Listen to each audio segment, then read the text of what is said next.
Good morning everyone and happy release day for A Ballad of Songbirds and Snakes. I wasn't originally going to read this book because I had no interest in it, but then I woke up super early this morning and everyone on Twitter was hyping it up, so then I went and bought it on my Kindle. I did previously hear some people complaining because it was so expensive on the Kindle. I think it was £19 or something ridiculous like that, but now it seems to be down to £8, which is a bit more reasonable. So I've bought it and I'm going to be reading it. I'm going to be vlogging it along with everyone else on BookTube, so I'm definitely not going to be the first person to do this, but I'm quite excited to do so. I have a tiny bit of time before I start work, so I'm going to go ahead and read the first few chapters now and then get back to you. I'm not really sure what to expect from this because I don't really know much about it. I know that it's a prequel to The Hunger Games. I know it's about teenage President Snow, but that's about it, and I haven't reread The Hunger Games in time for this, so I'm not refreshed on the world or the lore or anything, so anything could happen and I probably wouldn't question it. So I'm gonna go ahead and read now. I'll let you know what I think after a couple of chapters. So I don't actually have many thoughts yet, but I have just noticed from looking at the contents page that it's split into 3 parts. So you've got the mentor, the prize, and the peacekeeper, which is interesting. So are we getting, is this the first part in another trilogy, or is this going to be a standalone addition to the previous trilogy? I'm not entirely sure. I'm gonna have to look that up, but I'm intrigued by these 3 parts. There's also an epilogue, which I never like, so we'll see how that is. I've only read 1 chapter so far because work got a bit busy, but now it's lunchtime, so I'm going to read some more. At the end of this first chapter, this is all I'm going to spoil, this vlog is going to be spoiler free, but at the end of the first chapter, Snow, as an 18-year-old boy, was given mentorship of someone in the next Hunger Games. I think this is the 10th one, and he was assigned a District 12 girl, which obviously Katniss Everdeen was. I'm wondering how his feelings for that are going to tie into the original trilogy, and I guess this is what the premise of the book is going to be, and I don't know if they're going to get into the Hunger Games in this first one or if it's a series and then in the second one they'll end up doing the Hunger Games, the 10th Hunger Games. I'm not sure. I'm excited to carry on. I'm glad that I didn't know anything about this book before going into it, other than it's about President Snow, which isn't necessarily a bad thing. So I'm going to read a bit more now while I'm on my lunch. I'm expecting to get probably another 10% of the way through. I'm reading it quite slowly because I'm trying to take it all in and get kind of reacquainted with the world, because I can't really remember much about it. I obviously know the overarching plot and the premise of the original trilogy, but the small details, for like example what each district does or what these terms mean, I can't really remember much, and I do wish that I had reread the books. I'm going to put recaps up on Recaptions this week for people who are in the same situation, but they obviously won't be as detailed as rereading the books would be, which is always the intention with Recaptions. It's a shame I didn't reread. I kind of wish that I had, but I'm really enjoying the book so far. It's a really good first chapter. I'm looking forward to carrying on with it. I'll let you know how far through I get this lunchtime and what my thoughts and feelings are. I've made it about 25% of the way through, so I'm currently on chapter 6 or 7, I think. Maybe 8, I can't remember. I am very much enjoying it. It's just very, very different to the original trilogy, and I'm not entirely sure I'm going to love it.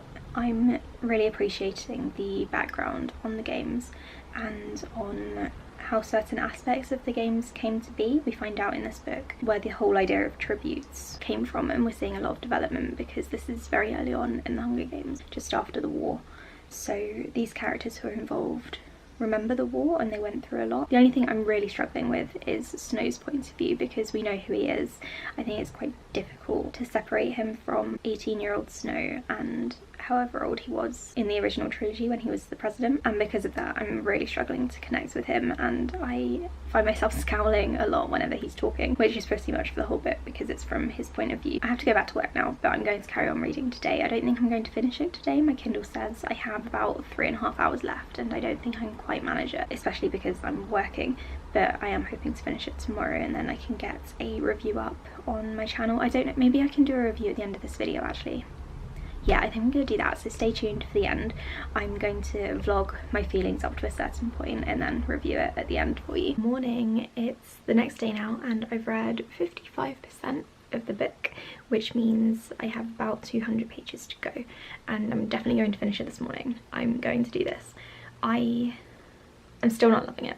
I still don't really understand the point of writing this story, and I'm going to go into this at the end of the video in my full review, so like I said, stay tuned for that. At the moment we're currently watching some games unfold, the Hunger Games, and it's not from one of the tribute's contestants' points of view, it's from Snow's, and I don't really like that because he's not the one taking part in the games. I don't really want to see a rich boy mentor as he worries about his tribute because he's the one who's in debt and has no money and needs to win because he needs to get the prize. It's just not as interesting watching the games from the sidelines. I don't know if Suzanne Collins is aiming towards older readers who are maybe more into the political side of things. I'm an older reader and I'm not really into the political side of things at all. So yeah, I'm not loving it, but I'm going to finish it now. So I've always really enjoyed Suzanne Collins' writing style, but I just got to one part of the book, 80% of the way through, and this isn't a spoiler, where the paragraph is literally, oh, a ghost story. Ugh,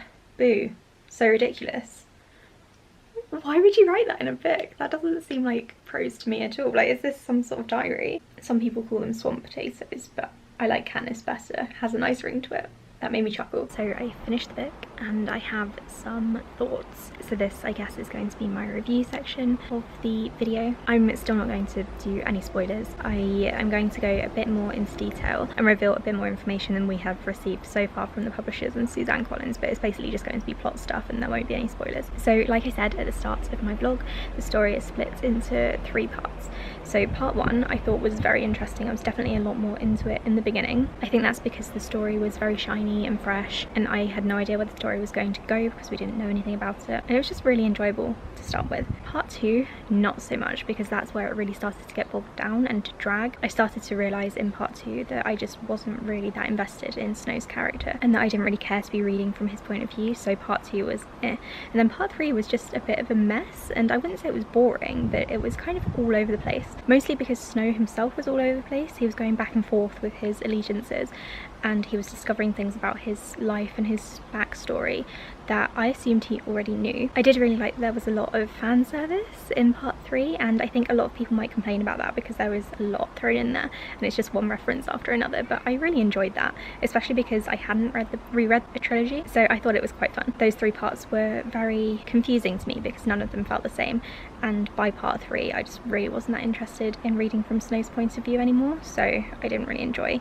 parts 2 and 3 that much at all. In terms of the characters, you only really get to know Lucy Gray through President Snow. From Snow's point of view, he's a teenager at this point, I have to keep remembering. I expected a lot more from Lucy because in the beginning she comes across as basically the Katniss Everdeen of this new book. She's very headstrong and confident even though she's been thrown into this situation. But as the book goes on, she basically just becomes Snow's love interest, and for some reason she's into him, which by the way I find quite, I don't like to throw this word around, but I do find it quite problematic because he's this rich capital guy and she's this enslaved District 12 girl who he was trying to protect, but also he and his people threw into the arena to kill because he's trying to keep her and her people in line. So I didn't love that. I didn't love the romance at all. I hated it, in fact, and it was really a shame because Lucy's character basically just became a love interest for Snow and she didn't really have much else to do apart from sing. She sang a lot. I think we could have followed Lucy Gray more. I would have preferred it if she was the main character maybe, or if she was one of the main characters and we got to see things from her point of view. Instead we only saw her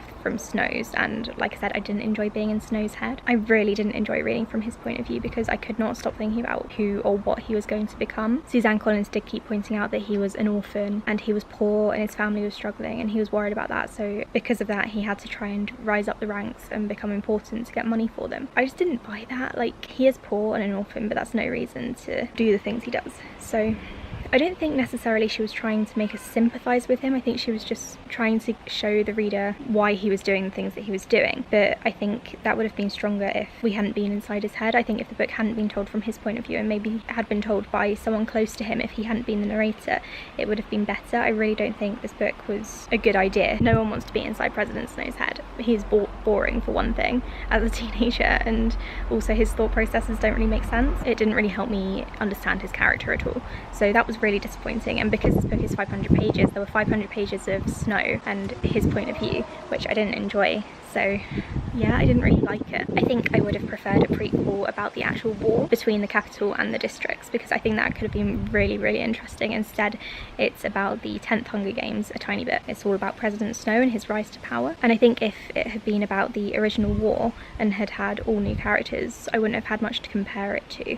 so it would have been a lot more interesting, because instead it's just about the aftermath and there are a few characters thrown in there that we may or may not know. To be honest, I really liked the fan service or references that Suzanne Collins threw in there. There was reference to Katniss, the potato plant. There was the origin of the hanging tree song, which was really creepy, also really interesting. I really appreciated that actually. I think, to be honest, I should have reread the original trilogy before reading this book, because there were so many references thrown in there that I just did not catch because I can't remember the books that well, and I spent a lot of time wondering if I should have known about these things that were mentioned or if they were new. I just was not sure. I think ultimately I'm just a bit confused about why this 500-page book was necessary. I think it would have been a lot stronger if Suzanne Collins wanted to tell the story either as a novella or as part of an encyclopedia or something, because she's got really interesting world building there and some really interesting ideas. It's just President Snow as a point of view character just does not work. He's not a very good narrator. I think it was a mistake to tell this story from his point of view. I did really enjoy the extra backstory about the 10th Hunger Games, how the games developed and evolved and who was involved in changing them. So I really do think that my main issue with this book was President Snow and the fact